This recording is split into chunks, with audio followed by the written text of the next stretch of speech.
باركت على إبراهيم وعلى آل إبراهيم إنك حميد مجيد. فقد قال تعالى في كلامه المجيد وفرقان الحميد: أعوذ بالله من الشيطان الرجيم. بسم الله الرحمن الرحيم. وما أرسلناك إلا رحمة للعالمين. صدق الله العظيم. উপস্থিত ওয়াজিবুল ইহতারাম উলামায়ে কেরাম, মুরব্বিয়ানে ইযাম এবং দূর দূরান্ত থেকে আগত ইসলাম পিপাসু ভাইয়েরা, আমি সর্বপ্রথম মহান আল্লাহ রাব্বুল আলামিনের দরবারে শত কোটি শুকরিয়া জ্ঞাপন করছি, যিনি আমার মতো একজন অগণ্যকে এই দামি জায়গা, দামি বৈঠক, দামি মানুষদের সামনে বসে দোয়া নেওয়ার জন্য সুযোগ দান করেছে। আসলে যেই কোনো ভালো কাজে শরীক হতে পারা, এটা আল্লাহ পাক সুবহানাহু ওয়া তাআলার অসীম দয়া এবং মেহেরবানি যদি না হয়, কারো পক্ষে সম্ভব নয়। না হয় আমাদের মতো কত মানুষ কত কাজে ব্যস্ত, এগুলো সবগুলোর থেকে আল্লাহ পাক সুবহানাহু ওয়া তাআলা আমাদেরকে বাঁচায় এমন এক বৈঠকের মধ্যে আসার জন্য তৌফিক দান করেছেন, যেই বৈঠকের মধ্যে আল্লাহ এবং আল্লাহর রসুলের কথাবার্তা আলোচনা হয়। যেই বৈঠকের মধ্যে আল্লাহ এবং আল্লাহর রসুলের কথাবার্তা আলোচনা হয়, বৈঠক সেটার নাম কত?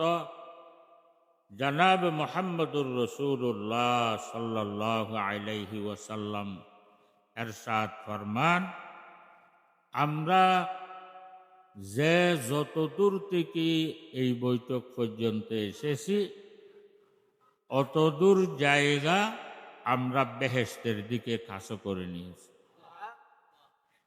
তাইলে দেখেন কত দামি বৈঠক। এই বৈঠকের মধ্যে আমাদেরকে আসার জন্য, বসার জন্য, আল্লাহ এবং আল্লাহর রসুলের কথাবার্তা শোনার জন্য আল্লাহ তাআলা আমাদেরকে তৌফিক দিয়েছেন। এটা আল্লাহ পাক সুবহানাহু ওয়া তাআলার অসীম দয়া এবং মেহেরবানি ব্যতীত আর কিছু নয়। সেজন্য আমরা শুকর আদায় করি আলহামদুলিল্লাহ। আমি যে আয়াত শরীফ তেলাওয়াত করেছি,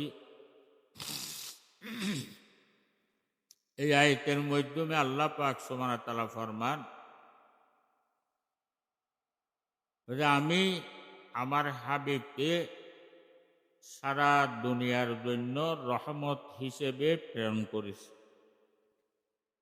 হুজুর পাক সাল্লাল্লাহু আলাইহি সাল্লাম আমাদের জন্য রহমত স্বরূপ আল্লাহ তাআলা দুনিয়ার মধ্যে প্রেরণ করেছেন। হুজুরের 23 বছর নবুয়তের জিন্দেগি, 23 বছর, 13 বছর মক্কা আর 10 বছর মদিনা শরীফ। এই 23 বছর হায়াতের মধ্যে হুজুর পাক সাল্লাল্লাহু আলাইহি সাল্লাম একটা সেকেন্ডও উম্মতের ফিকির ছাড়া কাটাই নেয়। একটা সেকেন্ডও উম্মতের ফিকির ব্যতীত কাটায় নেই। কেমনে এই উম্মতগুলোকে আল্লাহর সাথে লাগাবে, দোজখ থেকে কেমনে বের করবে, এই চিন্তা ছাড়া একটা সেকেন্ডও কাটায় নাই। এরপর কবরের মধ্যে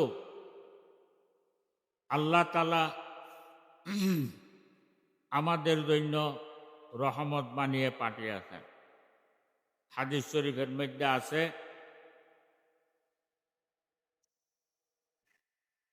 মানুষ মৃত্যুবরণ করার পর যখন কবরের মধ্যে দফন করে মানুষ বাড়ির দিকে ফিরে, ওই সময় দুইটা ফেরেশতা আসবে। ফেরেশতা এসে ওই মুর্দরকে কবরের মধ্যে বসায়। বসানোর পর জিজ্ঞেস করে, তোমার রব কে ছিল? তিনটা প্রশ্ন করে। প্রথম প্রশ্ন হলো, তোমার রব কে ছিল?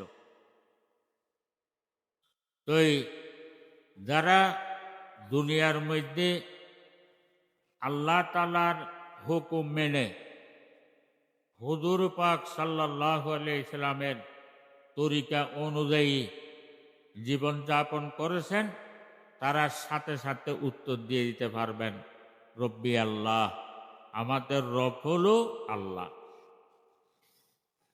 এরপরে জিজ্ঞেস করে দ্বিতীয় প্রশ্ন, তোমার দিন কি ছিল? তোমার দিন কি ছিল? তুমি তো দুনিয়ার মধ্যে 70 বছর হায়াত কাটিয়েছ, কোন দিনের উপর তুমি জীবন যাপন করেছ? তো যারা আল্লাহ তাআলার হুকুম মেনে হুজুরের তরিকা অনুযায়ী জীবন যাপন করেছেন, তারা সাথে সাথে উত্তর দিয়ে দিতে পারবেন, আমার দিন ছিল ইসলাম। সাথে সাথে উত্তর দিয়ে দিতে পারবে। এরপর তৃতীয় প্রশ্ন, ওই কবর থেকে হুজুর পাক সাল্লাল্লাহু আলাইহি সাল্লামের কবর পর্যন্ত মদিনা শরীফ একটা সুড়ঙ্গ হয়ে যায় আল্লাহ তাআলার হুকুমে। ওই সুড়ঙ্গ দিয়ে হুজুর পাক সাল্লাল্লাহু আলাইহি সাল্লামকে মুর্দার দেখতে পাবে। তা ফেরেশতারা জিজ্ঞেস করে, ওই লোকটাকে? কথা বুঝে আসছে? তো যারা আল্লাহ তাআলার হুকুম মেনেছেন, দুনিয়ার মধ্যে হুজুরের তরিকা অনুযায়ী জীবন যাপন করেছেন, হুজুরের সুন্নতের উপর আমল করেছেন, এরা উত্তর দিবের আগে হুজুর পাক সাল্লাল্লাহু আলাইহি সাল্লাম আগে ফেরেশতাদেরকে বলে দেন, হে ফেরেশতারা, সে দুনিয়ায় থাকাকালীন এই মন মতো কোনো কাজ করে না, আল্লাহ তাআলার হুকুম মেনে হায়াতটা কাটিয়েছেন, আমার সুন্নতের উপর সে দুনিয়ার মধ্যে আমল করেছেন, কত কষ্ট করেছেন। মানুষ সারা রাত ঘুমাইতো, সে শেষ রাত্রে উঠে আরামের ঘুম ছেড়ে প্রচণ্ড শীতের মধ্যে ঠান্ডা পানিতে উযু করে শেষ রাত্রে উঠে তাহাজ্জুদের নামাজ পড়েছে, জিকির আজকার করেছেন, বেশি বেশি করে দরুদ পড়বেন, সে হলো আমার উম্মত। কথা বুঝে আসে? তোমরা তাকে এই আর কষ্ট দিও না, বিরক্ত করিও না। হুজুর নিজেই তাকে উম্মত বলে স্বীকার করে, উম্মত বলে স্বীকার করে ফেরেশতাদেরকে অর্ডার দিয়ে দেয়, একে আর কষ্ট দিও না। দুনিয়ার মধ্যে সে বহু কষ্ট করেছেন, মন মতো চলে নাই, দুনিয়ার মধ্যে কত তিরস্কার তাকে শুনতে হয়েছে, কত কষ্ট সে করতে হয়েছে, এখন আর কষ্ট দিও না, তাকে বেহেশতের বিছানা আনি বিছাইয়া দাও, বেহেশতের সাথে সম্পর্ক করে দাও, সে কিয়ামত পর্যন্ত বেহেশতের আরামগুলো যেন অনুভব করতে পারে। কথা বুঝে আসছে? তো আমাদেরকে কবরের মধ্যে হুজুর পাক সাল্লাল্লাহু আলাইহি সাল্লাম বলে নাই, কবরের মধ্যেও আমাদেরকে বাঁচানোর জন্য যত চেষ্টা আছে সবগুলো হুজুর পাক সাল্লাল্লাহু আলাইহি সাল্লাম করেছেন। কিয়ামতের দিনও হুজুর আমাদেরকে ভুলবে না। হাদিস শরীফের মধ্যে আছে, যখন কিয়ামত কায়েম হয়ে যাবে, সূর্য মাথার উপর আসবে। ধরেন এখন সূর্যটা আমাদের থেকে প্রায় 40 লক্ষ মাইল উপরে। আমাদের থেকে কত? 40 লক্ষ মাইল উপরে। 40 লক্ষ মাইল উপরে উদিত হওয়ার পর 40 লক্ষ মাইল নিচে গ্রীষ্মকালে আমরা ওই সূর্যের তাপ বরদাস্ত করতে পারি না, ঠিক না? ওই সূর্যের তাপ আমরা বরদাস্ত করতে পারি না। 40 লক্ষ মাইল উপরে উদিত হওয়ার পর কিয়ামতের দিন সূর্য মাথার উপর চলে আসবে। আর এখন যেই তাপ নিয়ে সূর্য উদিত হয়, কিয়ামতের দিন এর চাইতে সূর্যের তাপ 70 গুণ বাড়ে যাবে। 70 গুণ বাড়ে যাবে। এখন 40 লক্ষ মাইল উপরে উদিত হওয়ার পর তার তাপ আমরা বরদাস্ত করতে পারি না। আর মাথার উপর যখন আসি যাবে আরো 70 গুণ তাপ বৃদ্ধি নিয়ে, ওই সময় ওই সূর্যের তাপ আমরা কেমন করে সহ্য করব? হাদিস শরীফের মধ্যে আছে, সূর্যের তাপে মানুষের মগজগুলা কপ কপ কপ কপ করে সিদ্ধ হতে থাকে। তো এইখানে তো আর মৃত্যু নাই। এখানে তো আমরা অসহ্য হয়ে গেলে মৃত্যুবরণ করে, ওইখানে তো আর মৃত্যু নাই। এখানে এই মগজগুলো কপ কপ করে সিদ্ধ হইলেও আপনার মৌত আর আসবে না, মৌত তো হয়ে গেছে। তো এই সূর্যের তাপ আবার কিয়ামতের মাঠের মধ্যে দুনিয়ার শুরু থেকে শেষ পর্যন্ত যত মানুষ দুনিয়ার মধ্যে আসছেন সবাই ওইখানে একত্রিত হবে না, মাঠের মধ্যে সবাই উপস্থিত থাকবে না। তো সবাই মানুষ এক জায়গার মধ্যে বসলে মানুষের একটা গরম তাপ হয়। আপনি এখানে একা থাকলে একরকম, এখন আপনারা একের সাথে একে লেগে বসছেন যে ওই সময় আরো রকম। এখন একজনের তাপ মিশ্রিত হয়ে ওই এলাকাটা গরম হয়ে যায়, ঠান্ডা আর থাকে না। তো কিয়ামতের মাঠের মধ্যে এক তো সূর্যের তাপ, দ্বিতীয় মানুষের তাপ, দোনোটা একত্রিত হয়ে প্রচন্ড কিয়ামতের মাঠ সেটা প্রচন্ড গরমে পরিণত হয়ে যাবে। এই প্রচন্ড গরমের তাপে মানুষ থেকে এমন পসিনা বের হইতে থাকবে, ওই পসিনায় কিয়ামতের মাঠ সেটা পসিনার বন্যা হয়ে যাবে, পসিনার বন্যা হয়ে যাবে। তো পসিনা তো সুগন্ধি না, পসিনার মধ্যে আছে দুর্গন্ধ, ঠিক না? সুগন্ধিত পসিনার মধ্যে থাকে না, পসিনার মধ্যে দুর্গন্ধ না। এক তো মানুষের তাপ, সূর্যের তাপ দোনোটা একত্রিত হয়ে মানুষ থেকে এমন পসিনা বের হবে, পসিনার বন্যা হয়ে যাবে। কথা বুঝে আসে? ওই এই পসিনার মধ্যে আমাদেরকে এই সময় বসবাস করতে হবে। এইভাবে 1000 বছর চলে যাবে। 1000 বছর চলে যাওয়ার পর মানুষ এই কিয়ামতের মাঠের আযাব আর সহ্য করতে পারবে না, সবাই অসহ্য হয়ে যাবে, কারো আর সহ্য হবে না। তো যখন অসহ্য হয়ে যাবে, মানুষ আর সহ্য করতে পারবে না, এখন চিন্তা করতে থাকবে, এখন তো কিয়ামতের মাঠের আযাব আর সহ্য হচ্ছে না, এখান থেকে বের হওয়ার রাস্তাটা কি? এরা চিন্তা ফিকির করে সবাই মিলে আদম আলাইহিস সালামের কাছে যাবে।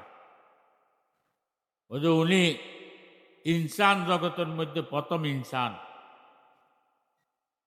উনি হলেন আমাদের বাপ। আদম আলাইহিস সালামকে আল্লাহ তাআলা নিজ হাতে বানিয়েছেন। কথা বুঝে আসে? ওনাকে আল্লাহ তাআলা বহু মর্যাদা দান করেছেন। চলেন ওনার কাছে যাই, উনি যদি আল্লাহ তাআলার কাছে সুপারিশ করে, হয়তো আল্লাহ তাআলা এই আযাব থেকে আমাদেরকে মুক্তি দিতে পারেন। তো তারা পরামর্শ করে সবাই আদম আলাইহিস সালামকে তালাশ করতে থাকবে। এভাবে তালাশ করতে করতে 500 বছর অতিবাহিত হয়ে যাবে। 500 বছর পর আদম আলাইহিস সালামের সন্তান পাবে। সন্তান পাওয়ার পর দৌড়ে গিয়ে আদম আলাইহিস সালামকে সালাম দিবেন, সালাম দিয়ে বলবেন, বলে হে আদম, আপনি হলেন ইনসান জগতের মধ্যে প্রথম ইনসান। আল্লাহ তাআলা আপনাকে নিজ হাতে বানিয়েছেন। আপনার থেকে সুন্দর কোনো মানুষ আল্লাহ তাআলা বানায় নাই। আজকে আমরা কিয়ামতের এমন আযাবের মধ্যে পড়ে গেছি, এখন কিয়ামতের আযাব আর আমাদের সহ্য হচ্ছে না। তা আপনি একটু আল্লাহ তাআলার দরবারে সুপারিশ করেন, কমাস কম আমাদের হিসাবটা শুরু হয়ে যায়। হিসেবের মধ্যে যদি আমরা হিসেবের মধ্যে যদি দুজকিও হই, ওই সময় দুজকে দিয়ে দিবে, কিন্তু এখন তো আর এই কিয়ামতের আযাব আর সহ্য হচ্ছে না। এই কথা বলার পর আদম আলাইহিস সালাম বলবেন, আল্লাহ পাক সুবহানাহু ওয়া তাআলা আজকে এমন গোসার মধ্যে, এমন জালালিয়তের মধ্যে, এই ধরনের গোসা আর কোনোদিন হয় নাই। কথা বুঝে আসে? এই ধরনের গোচ্ছা, এই ধরনের জালালিয়তের মধ্যে আর কোনোদিন ছিল না। আজকে আল্লাহ তাআলার সামনে যাওয়ার আমার কাছে সাহস নাই, আমি আল্লাহ তাআলার সামনে গিয়ে সুপারিশ করতে পারবো না। তোমরা এই ইব্রাহিম আলাইহিস সালামের কাছে যাও। ইব্রাহিম আলাইহিস সালাম আল্লাহ তাআলার খলিল ছিলেন, ওনাকে আল্লাহ তাআলা খলিল লকব দিয়েছেন, বন্ধু লকব দিয়েছেন। ওনার কাছে যেয়ে দেখতে পারো। এই কথা শোনার পর সবাই ইব্রাহিম আলাইহিস সালামের সন্ধানের মধ্যে বের হয়ে যাবে। তালাশ করতে করতে করতে করতে এইভাবে 500 বছর অতিবাহিত হয়ে যাবে। 500 বছর পর ইব্রাহিম আলাইহিস সালামের সন্ধান পাবে। ইব্রাহিম আলাইহিস সালামের কাছে গিয়ে সবাই বলবেন, হে ইব্রাহিম, আল্লাহ তাআলা আপনাকে রসুল বানিয়েছেন, আবার খলিল লকব দিয়েছেন, আল্লাহ তাআলার বন্ধু বলে আপনাকে আখ্যায়িত করেছেন। এগুলো সবগুলো বলার পর এরা বলে, হে ইব্রাহিম আলাইহিস সালাম, কিয়ামতের এই আযাব আর সহ্য হচ্ছে না, আমরা সহ্য করতে পারতেছি না। কমাস কম আল্লাহ তাআলাকে আপনি একটু সুপারিশ করেন, আমাদের হিসাবটা শুরু হয়ে যাক, তারপর হিসেবের মধ্যে যেটা ফায়সালা হয় ওই সময় এটা দেখা যাবে। কমাস কম হিসাবটা হইলেও শুরু হয়ে যাক। এ কথা বলার পর ইব্রাহিম আলাইহিসসালাম বলবেন, আজকে আল্লাহ পাক সুবহানাহু ওয়া তাআলা এত গোসার মধ্যে, এত জালালিয়তের মধ্যে আজকে আমি আল্লাহ তাআলার সামনে গিয়ে সুপারিশ করার সাহস আমার কাছে নাই। তোমরা নূহ আলাইহিস সালামের কাছে যাও। এভাবে আবার এরা তালাশ করতে থাকবে নূহ আলাইহিস সালামকে। নূহ আলাইহিস সালামকে তালাশ করতে করতে করতে করতে 500 বছর অতিবাহিত হয়ে যাবে। 500 বছর পর নূহ আলাইহিস সালামের সন্ধান পাবেন। নূহ আলাইহিস সালামের সন্ধান পাওয়ার পর নূহ আলাইহিস সালামের কাছে যাবেন, গিয়ে বলবেন, হে নূহ আলাইহিস সালাম, আপনাকে আল্লাহ পাক সুবহানাহু ওয়া তাআলা প্রথম পয়গম্বরী দান করেছেন। কথা বুঝে আসে? আপনাকে, আপনার উম্মতকে আল্লাহ তাআলা এত বড় বন্যার মধ্যে, কিস্তির মধ্যে রেখে হেফাজত করেছেন, বাঁচিয়েছেন। আল্লাহ তাআলা আপনাকে, আপনি আল্লাহ তাআলার দরবারে এত কান্নাকাটি করেছেন, এত কান্নাকাটি করেছেন, আপনার কান্নাগুলা আল্লাহ তাআলা কবুল করে আপনাকে নূহ লকব দিয়েছেন। তুই আজকে আমরা কিয়ামতের মাঠের এই আযাব আর সহ্য করতে পারতেছি না। আপনি একটু দয়া করে আল্লাহ তাআলার দরবারে আমাদের জন্য সুপারিশ করেন। আল্লাহ তাআলা যেন এই হিসাবটা শুরু করে দে। হিসাবটা শুরু করার পর যার যেটা ফায়সালা হয় ওইটা হবে, কিন্তু এখন তো কিয়ামতের মাঠের এই আযাব আর সহ্য করতে পারতেছি না, আপনি একটু সুপারিশ করেন। এই কথা বলার পর নূহ আলাইহিস সালাম একে উত্তর দিবেন, যে আল্লাহ পাক সুবহানাহু ওয়া তাআলা আজকে এত গোসার মধ্যে, এত জালালিয়তের মধ্যে, আজকে আল্লাহ পাক সুবহানাহু ওয়া তাআলার সামনে যাওয়ার সাহস আমার কাছে নাই। এরপর এরা একজন একজন করে যাইতে থাকবে। লাস্টে ঈসা আলাইহিস সালামের কাছে যাবেন।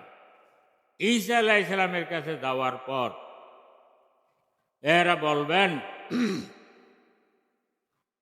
আপনাকে আল্লাহ তাআলা বাদশারা পয়দা করেছেন, রূহুল্লাহ নকব দিয়েছেন, আপনাকে আল্লাহ তাআলা বেশি ভালোবাসেন। আজকে কিয়ামতের মাঠের এই আযাব আর সহ্য করতে পারতেছি না, আপনি একটু আল্লাহ তাআলার দরবারে আমাদের জন্য সুপারিশ করেন, যেন আল্লাহ তাআলা এই হিসাব কিতাবটা শুরু করে দেন, আমরা কিয়ামতের মাঠের এই আযাব থেকে যেন মুক্তি পাই। হিসেবের মধ্যে যেটা ফায়সালা হয়ে যায় ওইটা ওই সময় দেখা যাবে। এ কথা বলার সাথে সাথে ঈসা আলাইহিস সালাম বলেন, আজকে আল্লাহ পাক সুবহানাহু ওয়া তাআলা যেই গোসার মধ্যে, যে জালালিয়াতের মধ্যে আজকে আল্লাহ তাআলার সামনে যাওয়ার সাহস কারো কাছে নাই।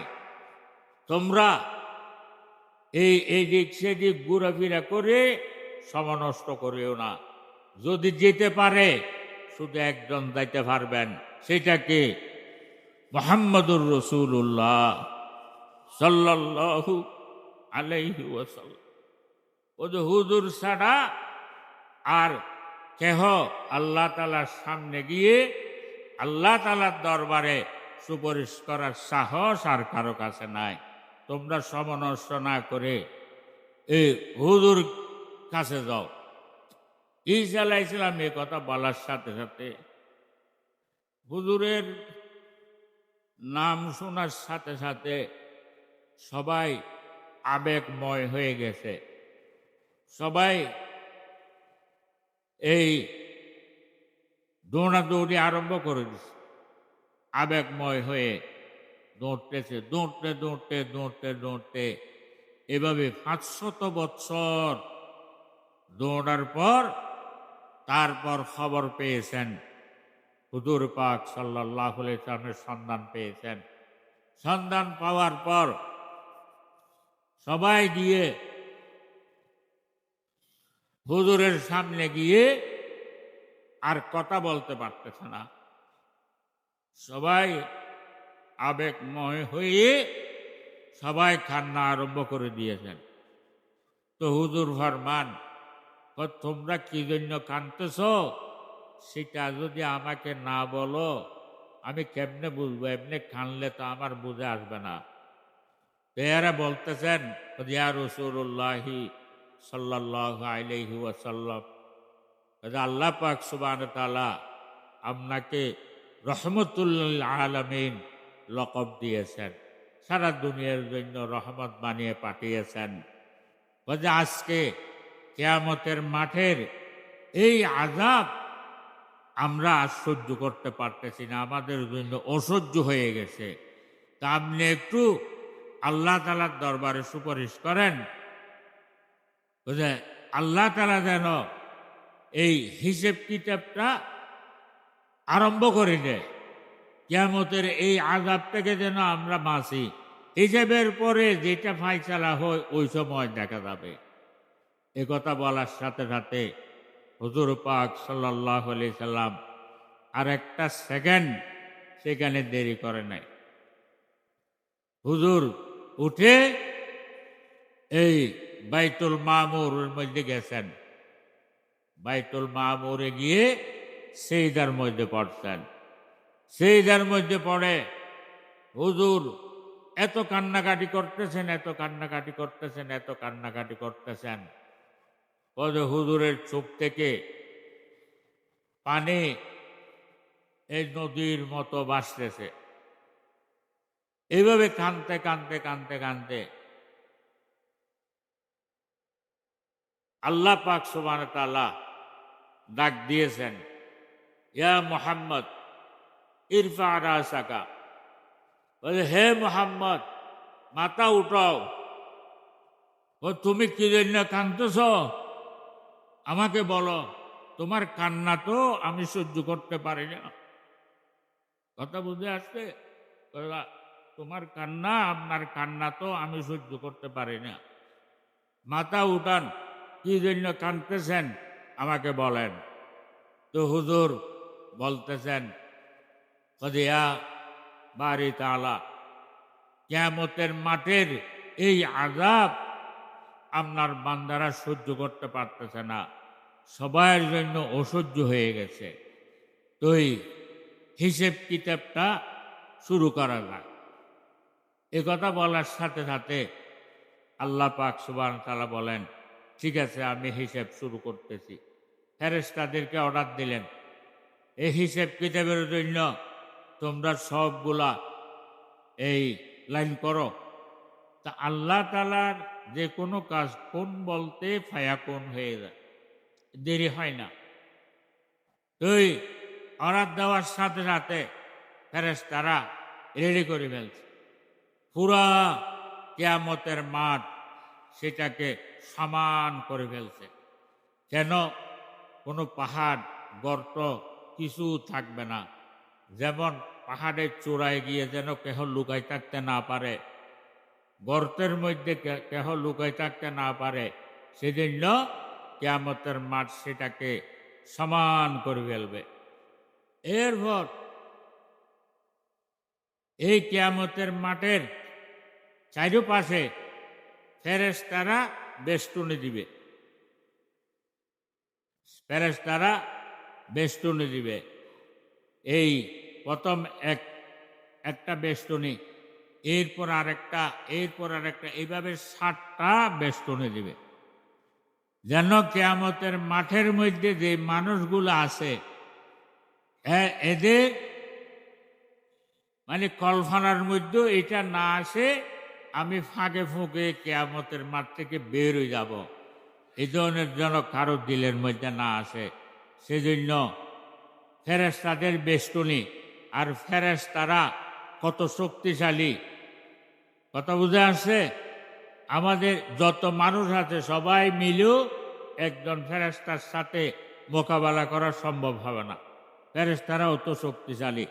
ওই ধরনের ফেরেশতা দিয়ে 7টা বেষ্টনী দিবে, যেন মানুষের দিলের মধ্যে বাহিরে ফালানোর এটা কল্পনাও যেন কারো কাছে না থাকে। এভাবে বেষ্টনী দেওয়ার পর সমস্ত নবীদের জন্য একটা একটা মিম্বর বানানো হবে। প্রত্যেক নবীদের জন্য একটা একটা মিম্বর বানানো হবে। হুজুর পাক সাল্লাল্লাহু আলাইহি ইসলামের জন্য আলাদা আরেকটা মিম্বর বানানো হবে, যেটা সবাই থেকে সুন্দর, সবাই থেকে আলাদা, সবাই থেকে বড়। তো এগুলো সবগুলো তৈরি করার পর যখন রেডি হয়ে যাবে, ফেরেশতারা আল্লাহ তাআলাকে বলবেন, ইয়া বারি তাআলা, হিসাবের জন্য সব কিছু রেডি হয়ে গেছে। তাইলে সমস্ত নবীদেরকে আসন গ্রহণ করার জন্য বলো। তো সমস্ত নবীরা যার যার আসনের মধ্যে সে গিয়ে বসবেন। হুজুর পাক সাল্লাল্লাহু আলাইহি সাল্লাম মিম্বরের উপর বসবেন না। ফেরেশতারা বলবেন, ইয়া রাসূলুল্লাহ সাল্লাল্লাহু আলাইহি ওয়াসাল্লাম, আপনি গিয়ে আপনার আসন অলঙ্কৃত করেন। ফেরেশতারা বলার পরও হুজুর পাক সাল্লাল্লাহু আলাইহি সাল্লাম বসবেন না। কি জন্য? হুজুর বলতেছেন, ফেরেশতারা যখন বেশি ইসরার করতেছে, হুজুর বলেন, ওই যে আমার কাছে ভয় লাগতেছে, আমি যদি মিম্বরের উপর গিয়ে বসি, মিম্বর যদি আমাকে টেনে দৌড়ে বেহেশতের মধ্যে চলে যায়, আমার গুনাহগার উম্মতদের খবর কে নিবে? আমার গুনাহগার উম্মতদের খবর কে নিবে? এই জন্য হুজুর পাক সাল্লাল্লাহু আলাইহি সাল্লাম মিম্বরের উপর বসবেন না। তো ওই ফেরেশতারা যখন বেশি ইসরার করতেছে, মিম্বরের পাশে গিয়ে মিম্বরের উপর হাত রেখে দাঁড়াবেন। এরপর ফেরেশতারা বলবেন, ইয়া বারি তাআলা, কিয়ামতের সব কাজ রেডি হয়ে গেছে, এখন হিসাব শুরু করা যাইতে পারে। একথা বলার পর আল্লাহ পাক সুবহানাহু ওয়া তাআলা হুজুর পাক সাল্লাল্লাহু আলাইহি সাল্লামকে বলবেন, হে মুহাম্মদ সাল্লাল্লাহু আলাইহি সাল্লাম, হিসেবের জন্য লোক পাঠাও। এখন হিসেবের জন্য যখন লোক পাঠানোর জন্য বলতেছে, সবাই চিন্তার মধ্যে পড়ে গেছে। ওই দিন আল্লাহ তাআলা যেই গোসার মধ্যে থাকবেন, যে জালালিয়াতের মধ্যে আছেন, কোন নবীরা পর্যন্ত আল্লাহ তাআলার সামনে যাওয়ার সাহস পাচ্ছে না, সাহস কুলাচ্ছে না। ওই সময় কাকে প্রথম হিসাবের জন্য পাঠাবেন? তো হুজুর পাক সাল্লাল্লাহু আলাইহি সাল্লাম প্রথম আবু বকর সিদ্দিক রাদিয়াল্লাহু তাআলা আনহুকে ডাক দিলেন, হে আবু বকর, যাও তুমি হিসাব দেওয়ার জন্য।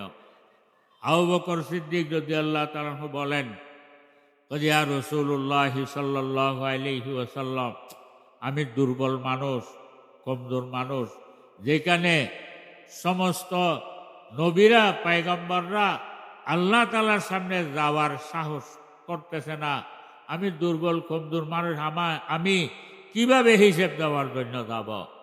এ কথা বলার পর হুজুর পাক সাল্লাল্লাহু আলাইহি সাল্লাম আবু বকরকে ঝাটকি দিয়ে বলেন, হে আবু বকর, তোমার আমলের উপর আমি নাজ করি, যাও তুমি হিসাব দেওয়ার জন্য।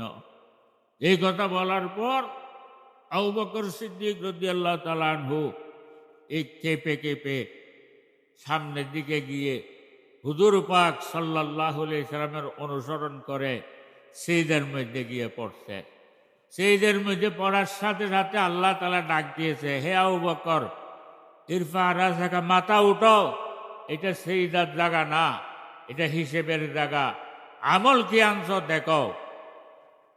তুই আবু বকর সিদ্দিক রাদিয়াল্লাহু তাআলা আনহুর হিসেব শুরু হবে। হিসেব 2-4-5 মিনিটের মধ্যে হিসাব শেষ হয়ে যাবে।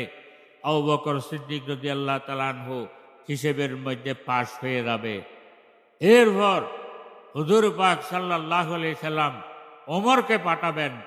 ওমর রাদিয়াল্লাহু তাআলা আনহু যাওয়ার পর ওনার হিসেব শুরু হবেন।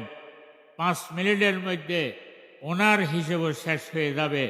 হিসেবের মধ্যে ওমর রাদিয়াল্লাহু তাআলা আনহু পাস হয়ে যাবে। এরপর ওসমান রাদিয়াল্লাহু তাআলা আনহুকে পাঠাবেন। ওসমান রাদিয়াল্লাহু তাআলা আনহু যাওয়ার পর আল্লাহ তাআলা বলে যে ওসমানের হায়ার উপর তার থেকে হিসেব নেওয়ার জন্য আমার কাছেও লজ্জা লাগতেছে। ওসমান রাদিয়াল্লাহু তাআলা আনহুকে আমি পাস করে দিলাম। এরপর ওসমান রাদিয়াল্লাহু তাআলা আনহু পাস হয়ে যাবে। এরপর আলী রাদিয়াল্লাহু তাআলা আনহুকে পাঠাবেন। আলী রাদিয়াল্লাহু তাআলা আনহু দুনিয়ায় থাকাকালীন হুজুর পাক সাল্লাল্লাহু আলাইহি সাল্লাম একদিন আলী রাদিয়াল্লাহু তাআলা আনহুর জন্য দোয়া করেছিলেন, যে আল্লাহ আলীর হিসাবটা কিয়ামতের দিন আপনি সহজ করিলেন। তো হুজুরের দোয়া আল্লাহ তাআলা কবুল করেছেন। আলী রাদিয়াল্লাহু তাআলা আনহু যাওয়ার সাথে সাথে 1-2 মিনিটের মধ্যে আলী রাদিয়াল্লাহু তাআলা আনহু হিসাব শেষ হয়ে গেছে। হিসেবের মধ্যে আল্লাহ তাআলা পাস করাই দিয়েছেন। যে এই 4 জনের হিসাব নেওয়ার পর ওই দিন আল্লাহ পাক সুবহানাহু ওয়া তাআলা যেই গোসার মধ্যে ছিলেন, যে জালালিয়তের মধ্যে ছিলেন, ওই জালালিয়ত জামালত দিয়ে পরিবর্তন হয়ে গেছে। এরপর এখন আম মানুষ হিসেবের জন্য যাচ্ছেন। ভাই, এইভাবে হুজুর পাক সাল্লাল্লাহু আলাইহি সাল্লাম একবার হিসেবের সেখানে যায় উম্মতের খবর নেওয়ার জন্য কেমনভাবে হিসেব দিচ্ছে। আরেকবার হৌজে কৌসরের সেখানে যায় উম্মতদেরকে পানি পান করার জন্য। হৌজ কৌসরের পানি আরেকবার দৌড়ে ওই জাহান্নামের উপরে যেই ফুলসেরাতের সাঁকু এক দৌড় ওইখানে যায়। হুজুর পাক সাল্লাল্লাহু আলাইহি ওয়াসাল্লাম 1 সেকেন্ড দাঁড়াচ্ছে না। উম্মত কোন কানে বাঁচতেছে, কোন কানে আটকিতেছে, ওনাদেরকে ছড়ানোর জন্য কেমন নবী পেয়েছিলাম। দুনিয়ার মধ্যেও বলে নাই, কিয়ামতের দিনে আমাদেরকে 1 সেকেন্ডের জন্য বলবে না। এরপর হিসেব কিতাব শেষ হওয়ার পর বেহেশতারা বেহেশতের মধ্যে চলে যাবেন। এই দুজকিরা দুজকের মধ্যে চলে যাবেন হিসেব কিতাব শেষ হওয়ার পর। এইভাবে 1000 বৎসর অতিবাহিত হয়ে যাবে। 1000 বৎসর অতিবাহিত হওয়ার পর জিবরিল আলাইহিস সালাম একদিন দোজক পরিদর্শনের জন্য যাবেন। যে জিবরিল আলাইহিস সালাম দোজকের মধ্যে পরিদর্শনের মধ্যে যখন গেলেন, ওনার চেহারা দেখে, চেহারার মধ্যে এত দয়া, এত মায়া। দোজকের মধ্যে যারা দোজকিরা আছেন তারা দোজকের দারোগার কাছে জিজ্ঞেস করতেছে, এত সুন্দর চেহারাওয়ালা, এত দয়াওয়ালা চেহারাওয়ালা এটা কে? তো দোজকের ফেরেশতারা তাদেরকে বলতেছেন, ও সেটা চিনো না তোমরা? কথা না, আমরা তো চিনি না। ওই যিনি হলেন আখেরি নবী জনাব মুহাম্মদুর রাসূলুল্লাহ সাল্লাল্লাহু আলাইহি ওয়াসাল্লামের বন্ধু দোস্ত জিবরিল আলাইহিস সালাম, যিনি হুজুরের দরবারে দুনিয়ায় থাকাকালীন সব চাইতে বেশি গিয়েছিলেন হুজুরের সাথে সাক্ষাতের জন্য। জিবরিল আলাইহিস সালাম একথা বলার পর, জিবরিলের নাম শোনার পর দোজকিরা ওনার উপর গিয়ে জাপাই পড়ছে, বলতেছেন, ওরা আমাদের নবী, আখেরি নবী রহমতুল্লিল আলামিন জনাব মুহাম্মদুর রাসূলুল্লাহ সাল্লাল্লাহু আলাইহি ওয়াসাল্লামের আমরা গুনাহগার উম্মত। আজকে বহুদিন পর্যন্ত দুদকের মধ্যে আমরা বহু কষ্টের মধ্যে আছি। তা আমাদের এই খবরটা একটু আমাদের নবীর কাছে একটু পৌঁছাই দিবেন। জিবরিল আলাইহিস সালামকে এরা বলতেছেন। জিবরিল আলাইহিস সালাম এদের কথা শুনে খুব পেরেশান হয়ে গেল, চেহারা মোবারক কালো হয়ে গেল। এখানে আর একটা সেকেন্ডও সেখানে আর দাঁড়ায় নাই। সাথে সাথে দুদক থেকে বেরিয়ে যেই বেহেশতের মধ্যে হুজুর পাক সাল্লাল্লাহু আলাইহি ওয়াসাল্লাম অবস্থান করতেছেন, ওই বেহেশতের দিকে হাঁটা আরম্ভ করলো। যেতে যেতে হুজুর পাক সাল্লাল্লাহু আলাইহি ওয়াসাল্লামের বেহেশতের মধ্যে গিয়ে যখন গেলেন, দেখতেছেন ওই সময় হুজুর পাক সাল্লাল্লাহু আলাইহি ওয়াসাল্লাম সমস্ত পয়গম্বরদেরকে নিয়ে একটা মিটিংয়ের মধ্যে বসা আছে। হুজুর পাক সাল্লাল্লাহু আলাইহি ওয়াসাল্লাম সবার পাশে ইমতিয়াজি একটা এই মিম্বরের উপর বসা, সবার সাথে কথাবার্তা বলতেছেন। ওই সময় জিবরিল আলাইহিস সালাম গিয়ে হুজুরের পাশে দাঁড়াইলেন, দাঁড়িয়ে হুজুরকে সালাম দিলেন। সালাম দেওয়ার পর হুজুর পাক সাল্লাল্লাহু আলাইহি সাল্লাম জিবরিলের কাছে জিজ্ঞেস করে, বলে, হে জিবরাইল, তুমি তোমার চেহারাটা কালো কেন? তুমি কোনো পেরেশানির মধ্যে আসো কিনা? কি অসুবিধা হয়েছে? তোমাকে পেরেশান কেন মনে হচ্ছে? একথা বলার পর জিবরিল বলেন, ইয়া রাসূলুল্লাহ সাল্লাল্লাহু আলাইহি ওয়াসাল্লাম, আজকে আমি দুদক পরিদর্শনের জন্য গিয়েছিলাম। দুদকের মধ্যে গিয়ে দেখি আপনার কিছু উম্মত এখনো দুদকের মধ্যে আছে, তারা দুদকের আযাব ভোগ করতেছে। আমি যাওয়ার পর তারা কেঁদে কেঁদে আমাকে বলছে এই খবরটা আপনাকে পৌঁছানোর জন্য। তা আমি ওই তাদের খবরটা নিয়ে আপনার এই কাছে আসছি। এ কথা শোনার সাথে সাথে ঈদের মধ্যে লিখতেছেন, হুজুর পাক সাল্লাল্লাহু আলাইহি সাল্লাম মিম্বর থেকে উঠে যাবেন, উঠে এমনভাবে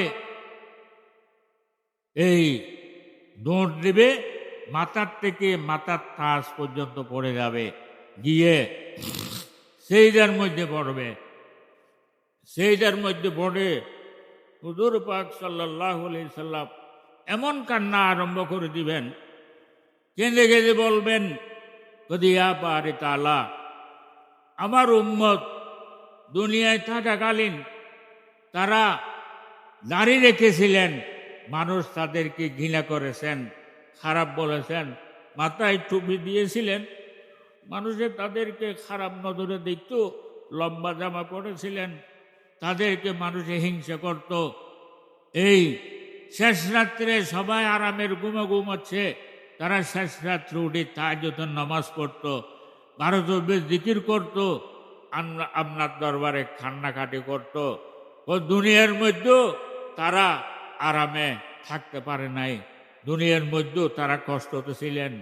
ইয়া আল্লাহ, আজকে দুনিয়ার মধ্যেও কষ্টতে ছিলেন, এখানে যে দোজখের মধ্যেও এখন পর্যন্ত আমার উম্মত দোজখের মধ্যে কষ্ট পাচ্ছেন।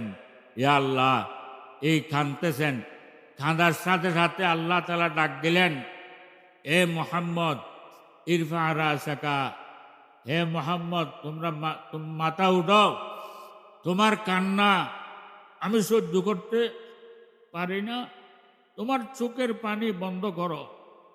তোমার যতগুলো উম্মত দুদকের মধ্যে আছে, যাও তুমি সবগুলোকে বের করে নিয়ে আসো। তারপরও তোমার কান্না আমি সহ্য করতে পারি না, তোমার কান্না বন্ধ করো। এই কথা বলার সাথে সাথে হুজুর পাক সাল্লাল্লাহু আলাইহি সাল্লাম দুদকের মধ্যে উম্মতকে বের করার জন্য রওনা হয়ে যাচ্ছেন। ওই সময় ফেরেশতারা বেহেশতের মধ্যে এলান করে দিয়েছেন, আজকে শাফাআত কুবরা আল্লাহ তাআলা হুজুর পাক সাল্লাল্লাহু আলাইহি সাল্লামকে দান করেছেন।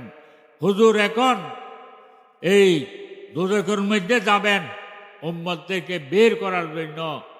তো বেহেশতীদেরকে ডিক্লেয়ার করে দিবেন, কারো কোনো আত্মীয় স্বজন ভাই বেরাদর কোনো দুদকে আছে কিনা, তোমরাও হুজুরের সাথে যাও।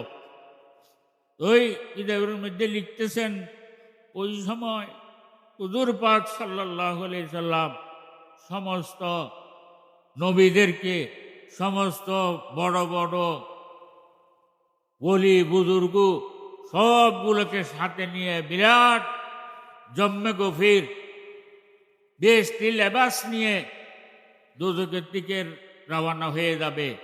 পিছনে সমস্ত বেহেশতিরও থাকবে। ওই যে ওই দৃশ্য ওই সময় দেখার মতো হবে ওই দৃশ্যটা।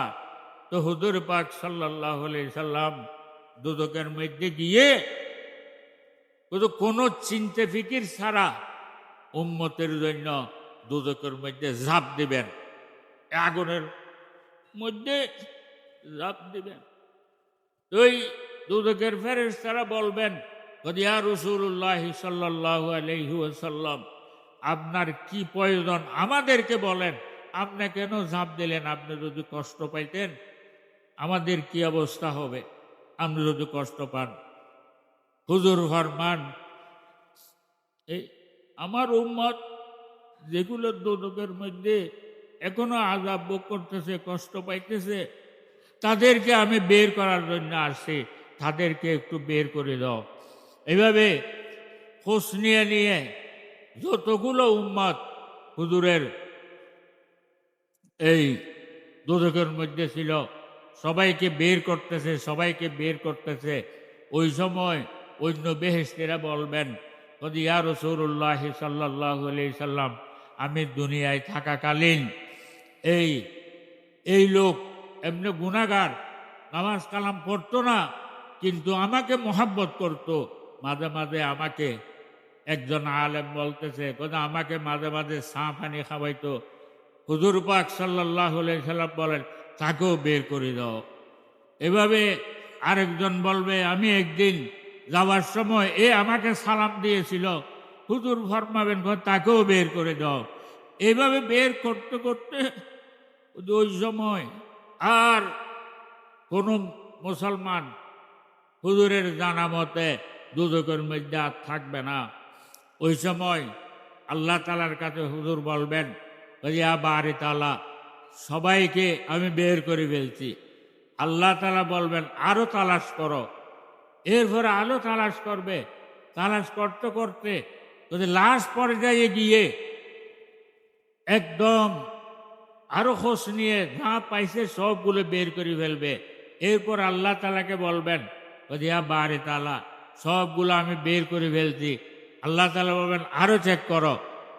এরপর আবার চেক করে বের করবে। এভাবে 3 বার করবেন। 3 বার করার পর হুজুর পাক সাল্লাল্লাহু আলাইহি সাল্লাম বলবেন, ইয়া বারি তাআলা, আমার জানা মতে এখানে আর কোনো মুমিন দোজখের মধ্যে নাই, সবগুলোকে আমি বের করে ফেলছি। ওই সময় আল্লাহ তাআলা বলবেন, হে মুহাম্মদ, তোমরা যেগুলো জানো না ওগুলো আমি জানি। আল্লাহ তাআলা বলবেন, এখানে আরো কিছু বান্দা আছে, তার কাছে কোনো আমল নাই, কিন্তু সে দুনিয়ায় থাকাকালীন একবার মুহাব্বতের সাথে কলমা পড়েছিলেন, লা ইলাহা ইল্লাল্লাহু মুহাম্মাদুর রাসূলুল্লাহ সাল্লাল্লাহু আলাইহি ওয়াসাল্লাম। একবার কলমা পড়েছিলেন। এই কলমা তার কোনার মধ্যে এই কলমার নূর আছে। ওগুলো তোমরা দেখবা না। এই ধরনের কিছু মুমিন এখনো দোজখের মধ্যে আছে। তো আল্লাহ তাআলা বলবেন, আমি ওগুলোকে বের করে দিচ্ছি।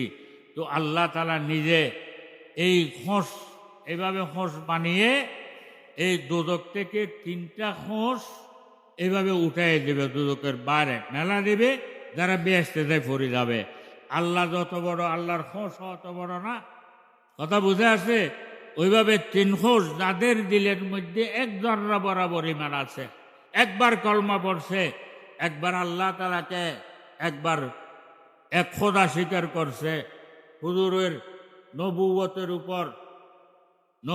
উপর ঈমান আনছে, এই ধরনের যারা ছিল ওগুলো পর্যন্ত আল্লাহ তাআলা সবাইকে বের করে দিবে।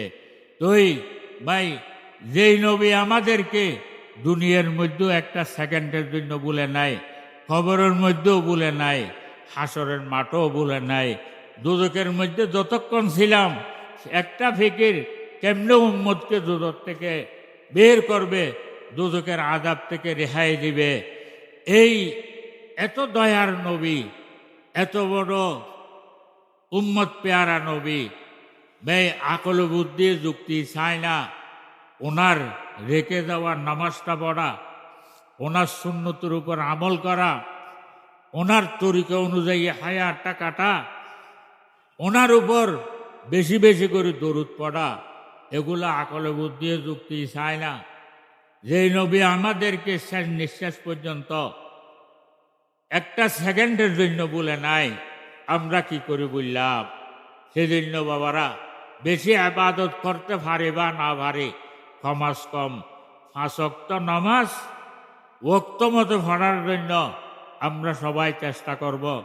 হুজুরের উপর বেশি বেশি করে দরুদ পড়ার জন্য চেষ্টা করব এবং হুজুরের তরিকা অনুযায়ী চলার জন্য চেষ্টা করব এবং হুজুরের সুন্নতের উপর আমল করার জন্য চেষ্টা করব। আজ থেকে আমিও ওয়াদা করি, আপনারাও ওয়াদা করেন, আজ থেকে ইনশাআল্লাহ আমরা 5 ওয়াক্ত নামাজ ওয়াক্ত মতো পড়ার জন্য রাজি আছি তো ইনশাআল্লাহ।